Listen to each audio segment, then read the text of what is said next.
자, 이제 104페이지 대리의 종류죠. 1번 임의대리, 법정대리. 아까 말씀드린 것처럼 친권자나 후견인처럼 법률 규정에 의해서 대리권이 되면 법정대리고요. 네가 내 대신 세종시 가서 아파트 좀 사라처럼 임의적으로 수권행위를 통해서 대리권이 주어지면 임의대리입니다. 끝이고요. 이게 이제 중요한 게 능동대리와 수동대리가 있죠. 그죠? 한번 생각해 보는데 이런 문제입니다. 대리인이 의사표시를 하는 것은 능동대리, 상대방이 하는 것을 받는 것은 수동대리예요. 개념 간단하죠? 근데 여기서 주의하실 것이 대리의 본질은 능동대리일까요? 수동대리일까요? 능동대리겠죠. 그죠? 다시 한번 제가 뭘 물어본지 모르시는 것 같은데 대리인이 의사표시를 하는 대리는 능동대리, 상대방이 하는 것을 대리인이 받는 것은 뭐예요? 수동대리잖아요. 대리의 본질은요 능동대리입니다. 왜 그러냐면 수동대리는 상대방이 하는 것을 받는다는 것은 대리인 쪽에서는 의사결정을 안 하죠. 수동대리는 누가 의사결정을 해요? 상대방이 하는 거죠. 그죠? 다시 한번 어려운 거 아닌데 자 의사표시를 하는 건 뭐예요? 능동대리. 받는 건 뭐예요? 수동대리. 자 그러면 수동대리는 누가 의사결정하는 거예요? 상대방이 하는 거죠. 그죠? 그럼 결국은 수동대리의 경우에는 대리인 측에서는 뭘 안 해요? 의사결정을 안 해요. 그러면 아까 분명히 말씀드렸지만 대리인이란 뭐 하는 사람이요? 의사를 결정해 주는 사람이라 그랬잖아요. 따라서 대리의 본질은 능동대리만인 거예요. 그래서 우리 교재 잠깐 보시면 우측 상단에 2번 해가지고 민법은 원칙적으로 능동대리를 중심으로 규정하고 있다. 기억 수동대리에 대해서는 능동대리에 관한 규정을 부분적으로 뭐예요? 준용하고 있다라는 말은 무슨 말이냐면 민법에서 규정하고 있는 대리는 다 뭐예요? 능동대리인 거예요. 왜요? 대리인이란 타인을 위하여 뭐 하는 사람이에요? 의사를 결정하는 사람이니까요. 다만 수동대리도 할 수 있다 정도예요. 상대방이 하는 의사도 뭐 할 수 있어요? 수령할 수 있다 정도인 거거든요. 또 볼까요? 디귿번, 니은번 특별한 사정이 없는 능동대리권이 있으면 수동대리권도 함께 가진다고 했을 텐다. 통설. 이 통설이라는 말은 학설의 대립이 있다는 거죠. 왜 학설의 대립이 있겠어요? 대리인이란 의사를 결정하는 사람이니까 본질적으로는 뭐만 해야 돼요? 능동대리만 해야 되잖아요. 그죠?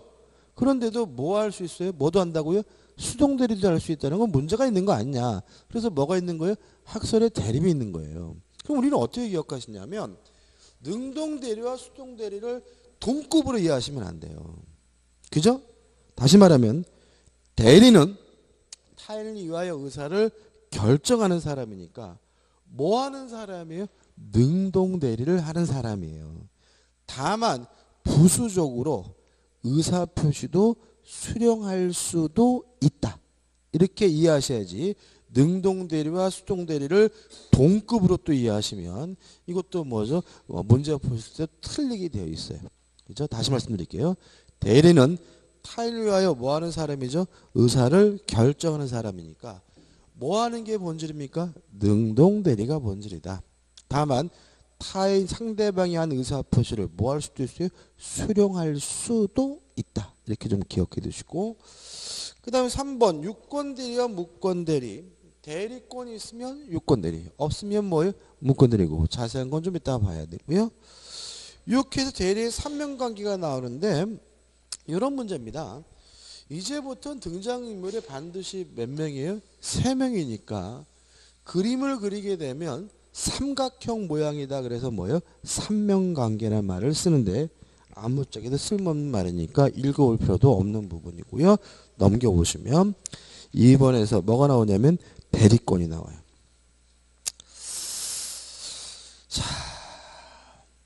양가리 부분 보시면 권리가 아니다 권한이다 이런 말이 나오죠. 그죠?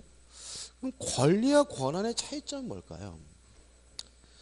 나 자신을 위한 거는 권리예요. 남을 위한 것은 권한이에요. 그러니까 나를 위한 건 뭐라고요? 권리. 남을 위한 것은 뭐예요? 권한. 이렇게 되죠. 자, 그럼 생각해 보자고요. 대리권을 가지고 법률행위를 하면 자신에게 효과가 있는 게 아니라 남에게 효과가 있는 거니까 대리권은 권리가 아니라 뭐예요? 권한인 거예요. 이번에 그 황교안 총리가 대통령 권리 대행이 아니라 뭐예요? 권한 대행이죠. 왜요? 만약에 대통령을 권리로 이해하게 되면 나를 왜 쓸 수 있는 거잖아요. 근데 지금 박근혜 씨가 왜 문제인 거예요? 나를 위해서 썼으니까 문제 아닌가 이거죠?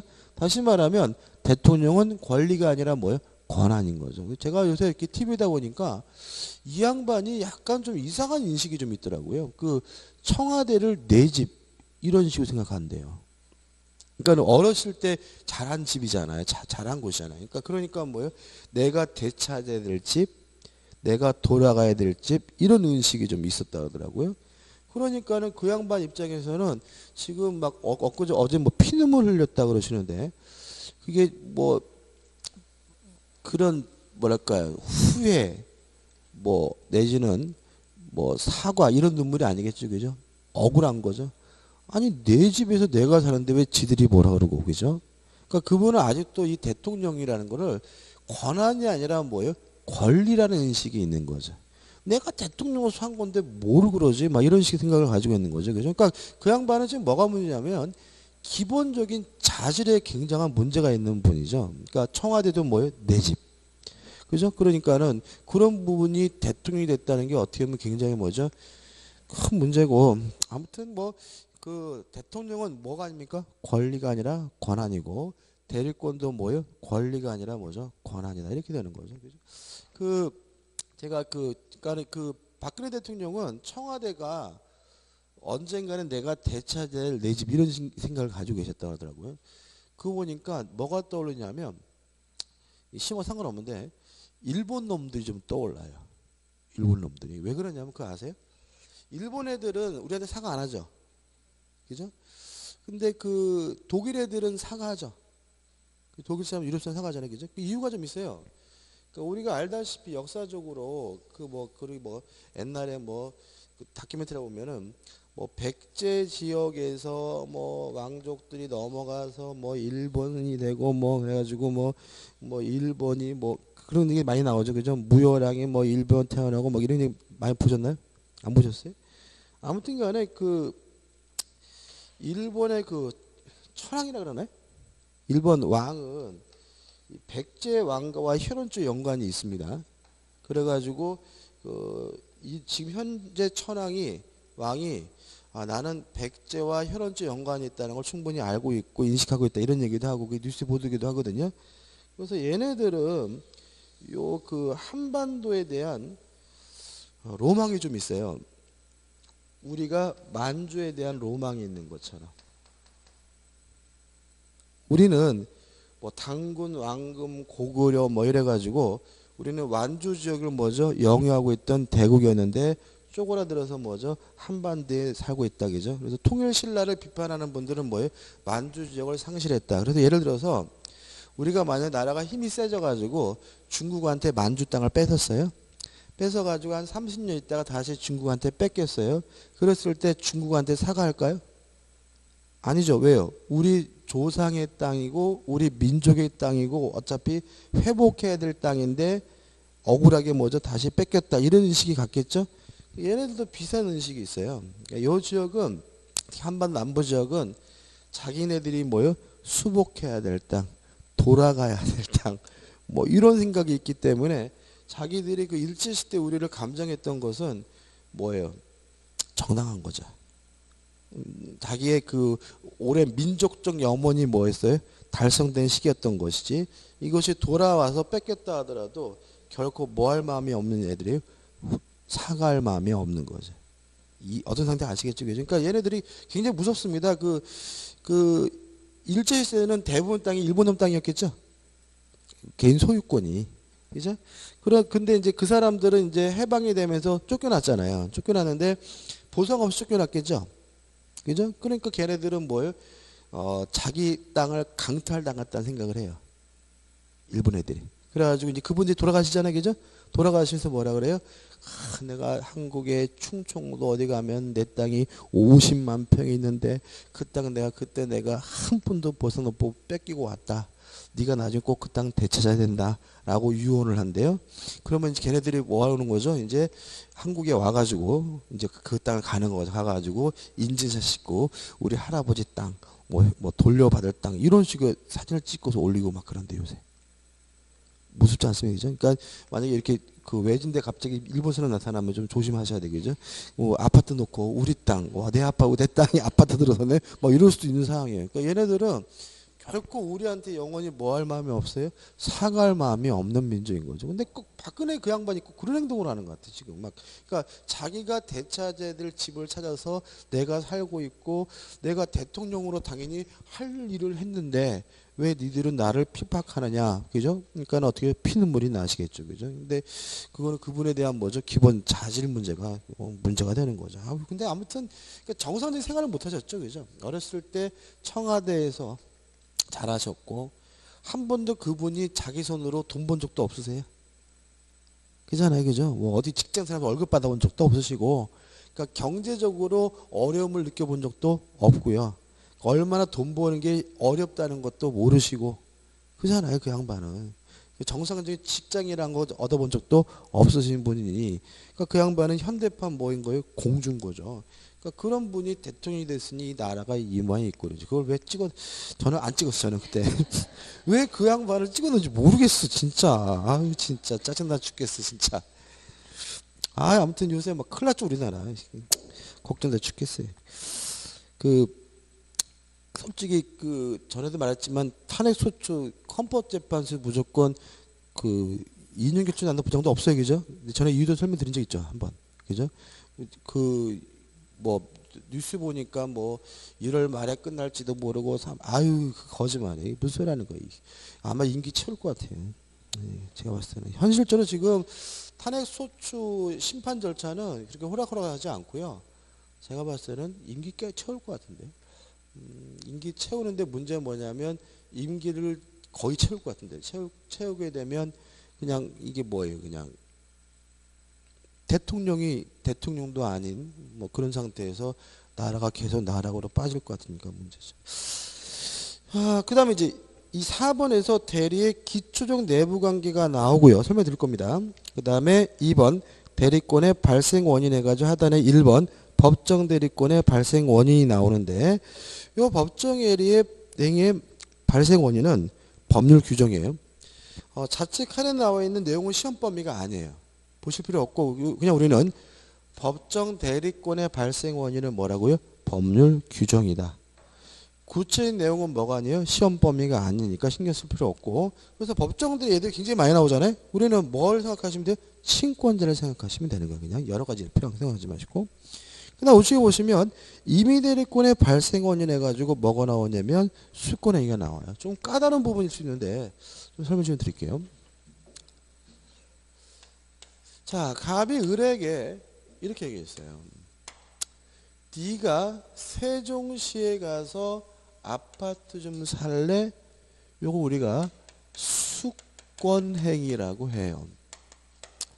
숫자가 줄 숫자예요. 그래서 권한을 주는 행위 이렇게 되는 거죠.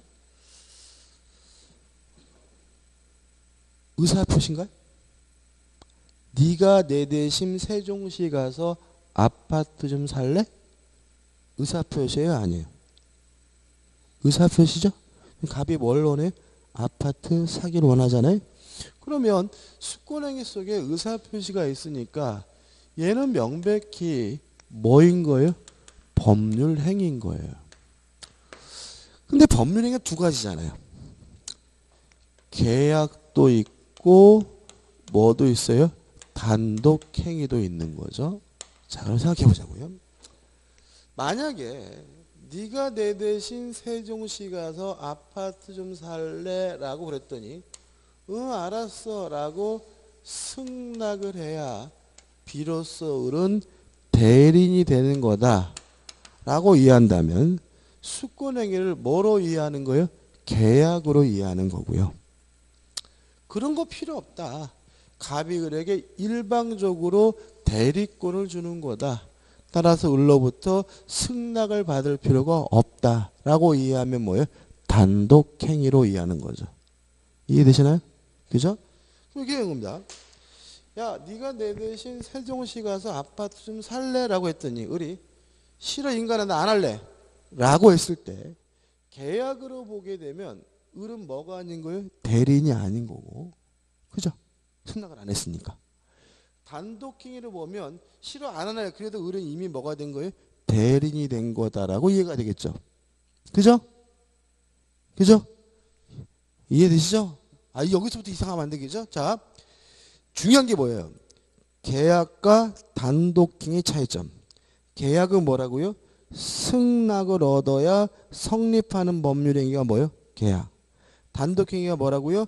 승낙을 받지 않고 일방적으로 하는 법률행위가 뭐예요? 단독행위. 그죠?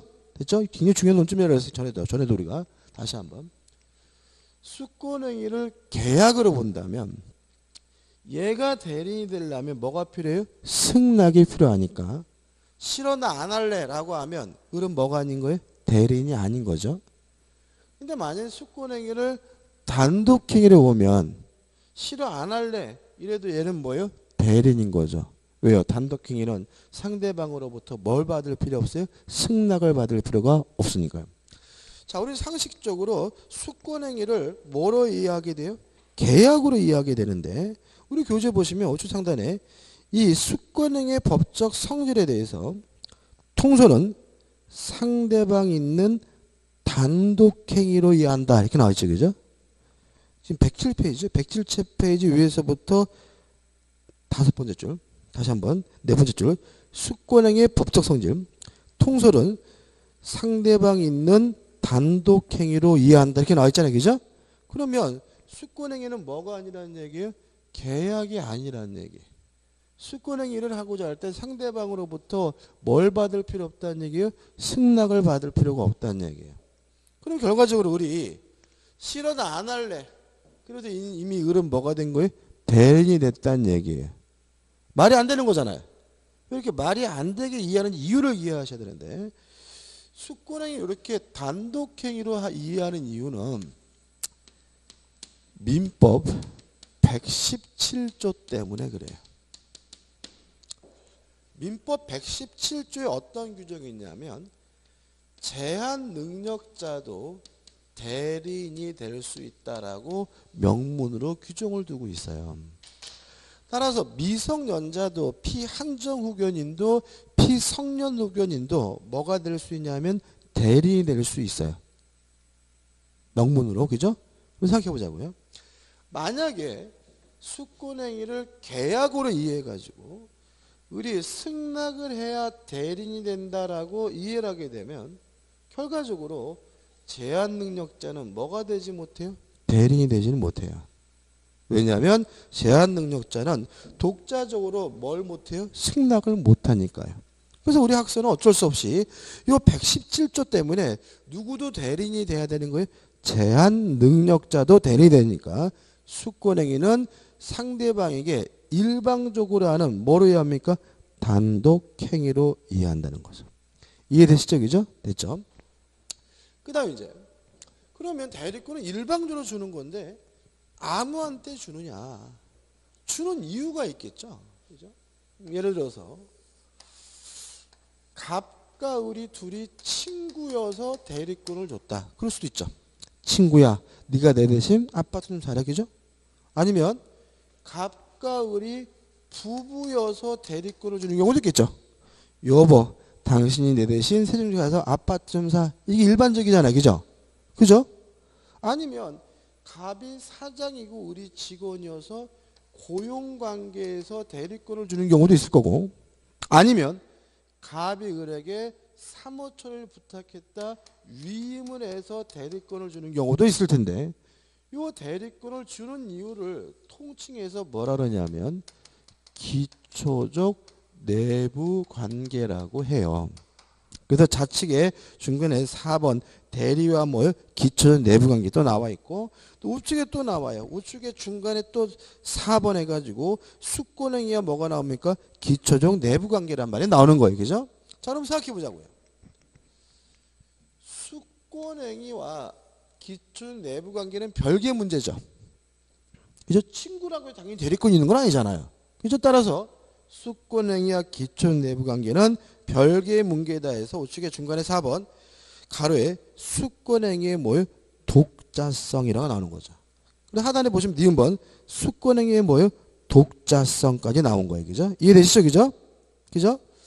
자, 근데 문제는 뭐냐면 요 기초적 내부 관계가 해소가 됐을 때 수권에 영향을 주느냐 안 주느냐 문제인데 기초적 내부 관계가 무효면 수권은 당연히 무효가 된다. 이렇게 이해하는 견해가 유인성.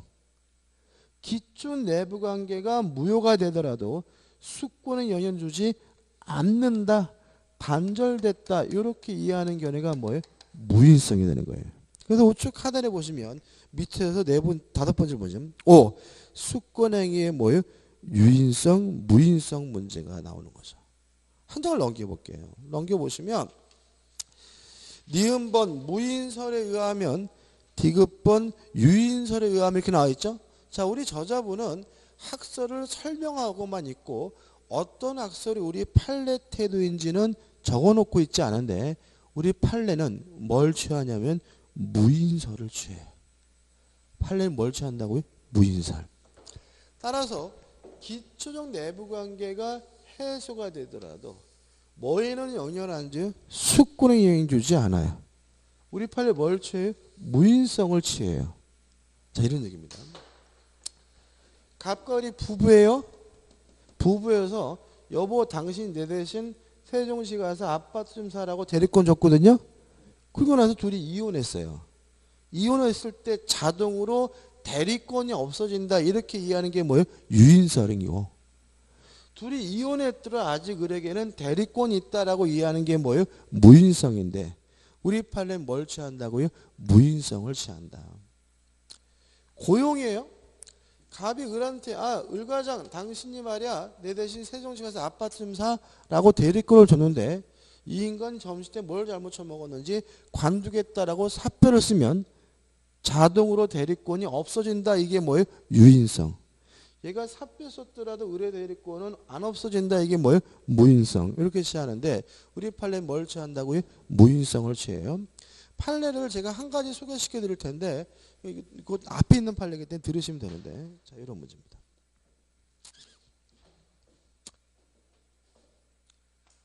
갑이 을과 만나가지고 도박을 했어요.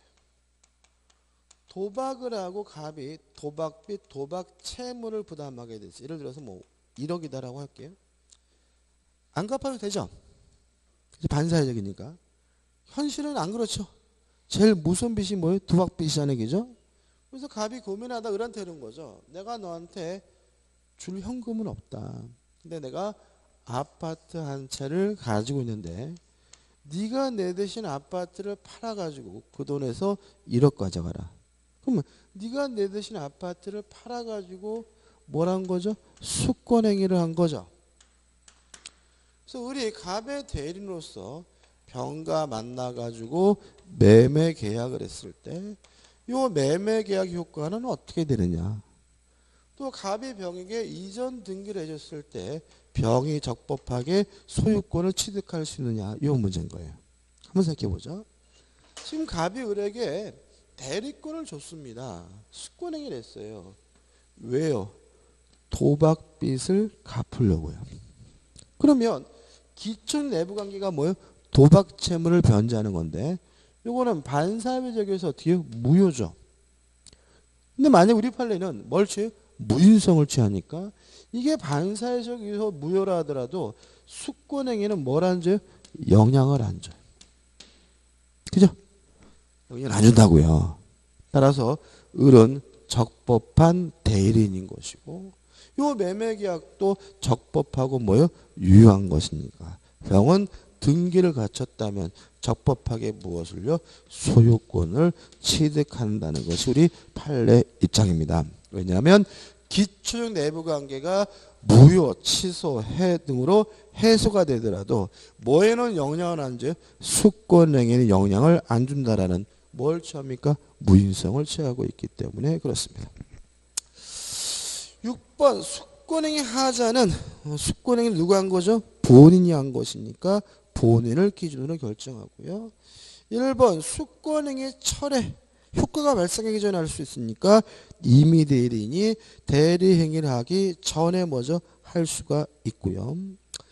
그 다음에 3번 대리권의 범위해 가지고 나오는데 이 대리권의 범위에 대해서는 아주 시험 문제가 잘 나와요. 일단 법정 대리인이 뭘 할 수 있는지는 법률 규정에 의해서 결정해야 될 텐데 그 법률 규정은 시험 범위가 아니기 때문에 신경 쓸 필요가 없고요. 우리는 뭘 신경 써야 되냐면 임의 대리권의 범위예요. 근데 임의 대리권의 범위는 결국은 요 수권 행위를 해석해 보면 알 수 있겠죠. 그죠?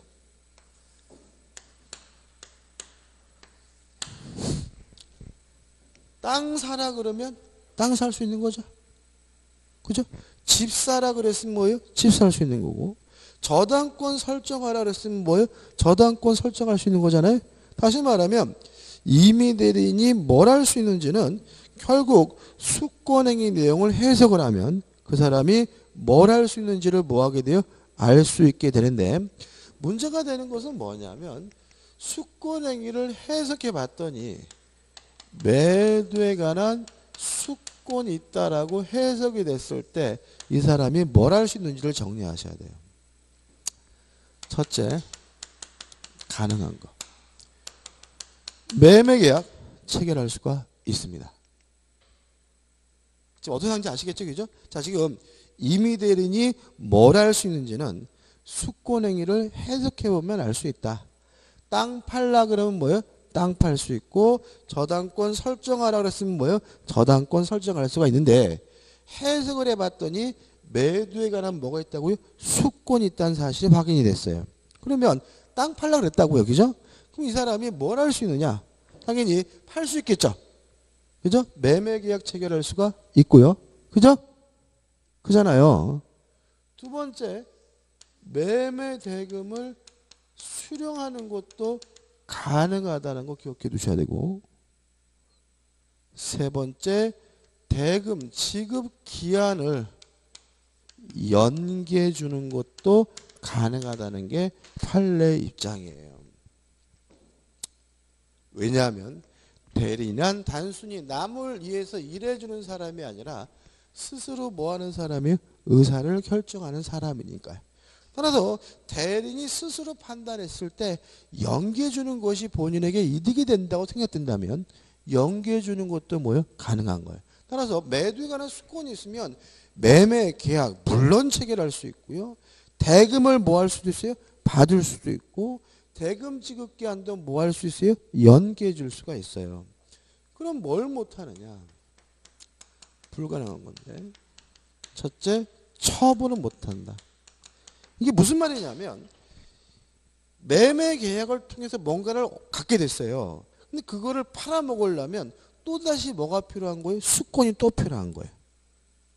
그죠? 그럼 다시 말하면 예를 들어 가지고 팔아달라 그래서 뭐 돈 대신 뭐 땅을 대신 받았다. 그건 가능한데 그 땅을 또 팔아먹으려면 뭐가 필요해요? 별도의 또 수권이 필요하니까 뭐는 못하는 거예요? 처분은 못한다 이렇게 되고요. 그 다음에 대금을 면제 줄 수는 없어요. 연기 줄 수는 있어요. 근데 일부든 전부든 뭐 할 수는 없어요? 면제할 수는 없다. 왜냐하면 면제하는 것은 항상 본인에게 뭐가 될 수 없어요? 이득이 될 수가 없기 때문에. 그 다음에 세 번째로 취소할 수도 없고 해제할 수도 없어요. 실제 이분은 아주 시험 잘 나오는데 왜 취소할 수 없고 왜 이 사람이 해제할 수 없는지는 조금 이따 이유를 말씀드릴 거고요. 일단 기억해 두시고 여기 어디 나오냐면 우측에 한 장을 더 넘겨오시면 박스에 나오는 판례들이에요. 지금 박스에 일반적 해석해서 1번부터 8번까지 나와 있잖아요. 요 판례를 정리하면 요렇게 된다 이거예요. 간단하죠? 그죠? 판례 잠깐 볼까요? 1번 어쩌고 저쩌고 저쩌고 해가지고 의사표시로 뭐 할 수 있어요? 수령할 수도 있다 라는 판례고, 2번 어쩌고 저쩌고 해가지고 매매 대금을 뭐 할 수 있어요? 수령할 수 있다는 얘기고, 3번 대금 지급 기한을 뭐 할 수 있어요? 연기해 줄 수 있다. 4번 연기하고 빌려준 돈을 뭐예요? 받을 수 있다. 그 다음에 4번 해제는 못한다. 해제는 못하고 처분은 못한다. 그 다음에 6번 대금을 뭐예요? 수령할 수는 있지만 처분은 못한다. 그 다음에 7번 일부든 전부든 뭐 할 수 없어요? 면제할 수 없다. 8번도 뭐예요? 처분할 수 없다는 뜻이에요. 그래서 결과적으로 8가지를 다 외워야 되는 게 아니라 어떻게 해요? 크게 간단하게 좀 기억해 두시고, 왜 그런지에 대해서 뭐가 필요해요? 이해가 필요한 거예요. 이해되시죠? 이해 안 되는 거 있어요? 없죠? 그죠? 그러니까 이게 민법이 뭐냐면 자꾸 찢어발기시면 안 돼. 이거는 막 지엽조로 막 찢어발겨가지고 막 이거를 막 8개, 9개, 10개 이렇게 외우는 건 의미가 없어요. 왜냐면 이게 전부가 아니니까. 실제 판례는 뭐예요? 10,000개, 1,000개인 거예요. 왜 그래요? 사람 사는 얘기니까 얼마나 다양하겠어. 그러니까 그런 걸 다 외울 수는 없으니 결과적으로 어떻게 되는 거예요? 큰 틀을 내가 자꾸 어떻게 해요? 기억하시고 왜 그런지에 대해서 뭐요? 자꾸 이해하셔야 돼. 받아들이셔야 되고 이런 거죠. 매매 대금을 수령할 수 있고 이게 아니라 능동 대리를 하는 거지만 수동 대리도 할 수 있으니까 대금을 뭐 할 수도 있어요? 받을 수 있구나. 그죠? 그 다음에 스스로 뭐 하는 사람이요? 의사를 결정해 주는 사람이니까 연기해 줄 수도 있겠다. 근데 왜 면제 못하지? 연기하는 것은 본인에게 이득이 될 수 있지만 면제는 항상 본인에게 뭐예요? 불이익한 거니까. 그죠? 그 본인 대리인이 결정할 문제가 아니겠구나 라고 자꾸 어떻게 해요? 내 거를 만드시고 이해하시면서 접근하셔야 돼요. 그 다음에 두 번째 문제는 해석을 했는데 모르겠어요. 대리권의 범위가 명확하지 않아요. 그때는 우리 민법 118조에서 결정이 돼요. 그것은 어디냐면 앞에 한 장 앞에 보시면 109페이지에 맨 위에 보시면 어쩌고 저쩌고 나와 있는 건 뭐냐면 대리권은 있긴 한데 그 범위가 명확하지 아니한 사람이 뭘 할 수 있느냐 가지고 뭐가 나와 있죠? 118조? 108조인데 108조 같은데 118조 맞네. 118조가 나와 있죠. 그죠? 그럼 이것도 보자고요. 가능한 경우 첫째 보존행위 할 수 있고요. 두 번째 성질이 변하지 않는 범위 내에서 이용행위 할 수 있고 계량행위 할 수가 있어요. 요것과 요것의 차이점 아시겠죠? 요거는 뭐라고요? 해석을 해봤더니 매도에 관한 수권이 있으면 뭘 할 수 있냐 문제고, 요거는 해석을 했는데 뭘 할 수 있는지 알 수 없으면 그때 정해지는 건 뭐예요? 118조니까 이거 구별하셔야 되고, 이거는 뭐예요? 또 혼합해서 기억하시면 마구마구 뭐예요? 헷갈려요? 어려우세요? 예를 들어 볼게요. 이 민법 118 적용되는 가장 대표적인 예가 이런 겁니다. 갑과 을이 부부인데 남편이 일요일날 집에서 자빠져 누워가지고 TV 보다가 말고 갑자기 이디오피아에 사는 아이들이 너무나 걱정돼. 요 아이들을 위해서 세계의 평화를 위해서 어쩌고 하더니 갑자기 이 그제스 인간이 아프리카로 떠났어요. 그래가지고 연락도 안 되고 환장하겠어요. 요때 을이 뭘 할 수 있는지는 요 118조에서 결정이 돼요. 일단 남편의 재산을 뭐 할 수 있어요? 보존할 수 있겠죠. 또 성질이 변하지 않는 범위 내에서 뭐요? 이용행위와 계량행위를 할 수가 있어요. 그죠? 그럼 못하는 게 뭐냐? 상조 접근해 보세요. 보존행위와 이용 계량행위는 할 수가 있지만 처분행위는 못한다. 그죠? 남편이 떠나니까 아싸 해가지고 남편 아파트 팔아먹고 뭐 꽃미남과 다시 만난다 이런 건 안 된다 이런 얘기죠. 그죠? 그 다음에 성질이 변하지 않는 범위 내에서 이용 계량행위를 할 수 있다는 말은 역으로 말하면 성질이 변하는 이용행위와 계량행위는 뭐예요? 할 수가 없다 이렇게 되는 거죠. 그럼 이런 건 어떨까요? 남편 아파트를 임대할 수 있을까요? 우리? 일단 이 아파트를 임대하는 것은 처분행위는 아니죠. 무슨 행위예요? 이용행위죠. 아파트를 임대한다 그래서 아파트 성질이 뭐하진 않아요? 변하진 않죠. 그래서 성질이 변하지 않는 이용행위에서 무엇도 들어가냐면 임대도 들어간다. 이거 하나만 기억하세요. 교재 보시면 잡다한 예가 많이 나오는데 다 쓸데없어요. 그죠? 다시 말하면 본인의 부동산을 뭐 할 수 있다고요? 임대할 수 있다. 왜냐하면 본인의 부동산을 임대하는 것은 이용행위고 아파트를 임대한다 해서 그 아파트 성질이 뭐 하지도 않아요? 변하지도 않으니까. 그죠? 그럼 여기서 마음에 안 드나요? 이런 얘기입니다. 이 인간이 떠났는데 세입자한테 전화 왔어요. 아, 이달 말에 계약기간 끝나는데 이 아파트 다시 재계약하실 거야 아니면 임대를 올리실 거라고 물어보면 을 스스로 뭐 할 수 있는 거예요? 결정할 수가 있는 거죠. 이해되시죠? 그죠? 항상 대리는 뭐 하는 사람이라고요? 의사를 결정하는 사람이 잊지 마시기 바라고 꼭 정리해 두시기 바랍니다. 솔직히 118조가 중요한 게 뭐예요? 요게 더 중요합니다. 그죠? 넘깁니다. 넘기셔가지고 이제 박스 밑에 뭐가 나오냐면 대리권에 제한해가지고 자기계약 쌍방대리의 금지가 나옵니다.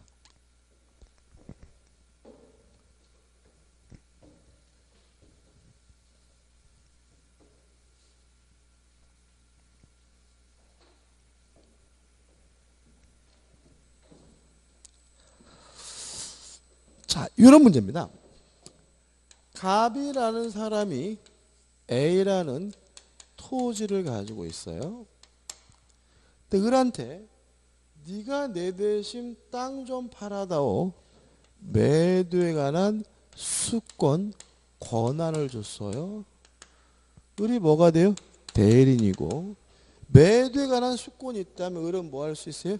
매매할 수가 있는 거죠. 그죠? 근데 문제는 을이 갑의 땅을 팔아주려고 가서 보니까 마음에 들어요. 남주기 아까워요. 지가 직접 요 땅을 샀다면 이걸 우리가 뭐라 그러냐면 자기 계약이라고 해요. 여기까지는 별 문제가 없어 보입니다. 그죠? 근데 문제는 여기서 별 문제가 없다라고 느껴지면 그분은 아직도 대리를 이해 못하고 계신 거예요. 아직도 뭘 생각하시는 거예요? 사자를 생각하시는 거예요. 자, 대리는 스스로 뭐 하는 사람이에요? 의사를 결정하는 사람이에요. 따라서 자기 계약을 하게 되면 매도에 관한 의사결정을 누가 하게 돼요? 을이 하죠. 그죠? 매수에 관한 의사결정도 누가 해요? 을이 하죠. 다시 말하면 모든 의사결정을 누가 혼자 하게 돼요? 을이 혼자 하기 때문에 막말로 매매대금 10원 그래도 할 말이 없게 돼요. 무슨 아시겠죠? 이런 식 생각하지 말라고요. 팔아달라고 부탁할 때 2억에 팔아달라 이렇게 되면 사자인 거잖아요. 그죠? 네가 내 땅 좀 3억에 팔아줄래? 이건 사자예요. 왜요? 스스로 뭘 해야지만요? 의사를 결정해야지만 대리인이니까. 그러니까 자꾸 이 사자를 떠올리지 마시라고요. 그러니까 무작정 뭐예요? 땅 좀 알아서 팔아다오. 이게 대리인인 거예요. 그러면 지가 직접 사게 되면 모든 의사결정 누가요? 지 혼자 다 하게 되니까 매매대금 10원 그래도 할 말이 없다는 논리가 발생하기 때문에 이 자기계약은 원칙적으로 뭐가 되는 거예요? 금지가 되는 거예요. 이해되시죠? 물론 3억에 팔아다오 그랬더니 내가 3억에 살고 상관없는 거. 걔는 대리인이 아니라 뭐예요? 사자니까. 무슨 말 아시겠죠? 그죠? 쌍방대는 또 이런 겁니다. 병도 공교롭게도 을에게 좋은 땅이 있으면 사다오. 매수에 관한 뭘 했냐면 수권을 했어요. 그래서 을이 갑과 병을 대리해서 계약을 했다면 이런 경우 우리가 뭐라 하냐면 쌍방대리고요. 쌍방대리도 마찬가지로 매도에 관한 의사결정, 매수에 관한 의사결정 모두 누가 혼자 하게 돼요? 을 혼자 하기 때문에 이것도 원칙적으로 뭐가 되는 거예요? 금지가 되는 거예요. 이해되시죠? 자, 그럼 여기서 예외도 알 수 있어요. 예외도. 다 끝난 겁니다. 왜 금지하느냐? 대리인이 혼자 의사를 결정하기 때문에 본인들이 피해를 볼까 봐 뭐예요? 금지하는 거다. 그죠? 그러니까 본인이 냅둬라. 신경 쓰지 마라. 라고 한다면 굳이 뭐예요? 말릴 일이 없으니까 본인의 허락이 있으면 뭐예요? 자기계약 쌍방대리 뭐예요? 가능한 거고요. 이해되시죠? 그죠? 또 단순한 채무를 이행하는 것도 뭐죠? 가능하다. 끝이에요. 더 이상 안 할 거예요. 그죠? 다시 정리해 볼게요. 자기계약을 하거나 쌍방대리를 하게 되면 모든 의사결정을 대리인이 혼자서 하기 때문에 본인에게 피해를 갈까 봐 원칙적으로 뭐가 됩니까? 금지가 됩니다. 따라서 본인의 허락이 있으면 가능하고요. 또 이미 확정된 채무를 이행하는 것도 예외적으로 허용된다 정도만 기억하시면 됩니다. 끝입니다. 그 다음 한 장을 넘겨보시면 이제 뭐가 나오냐면 공동대리가 나와요.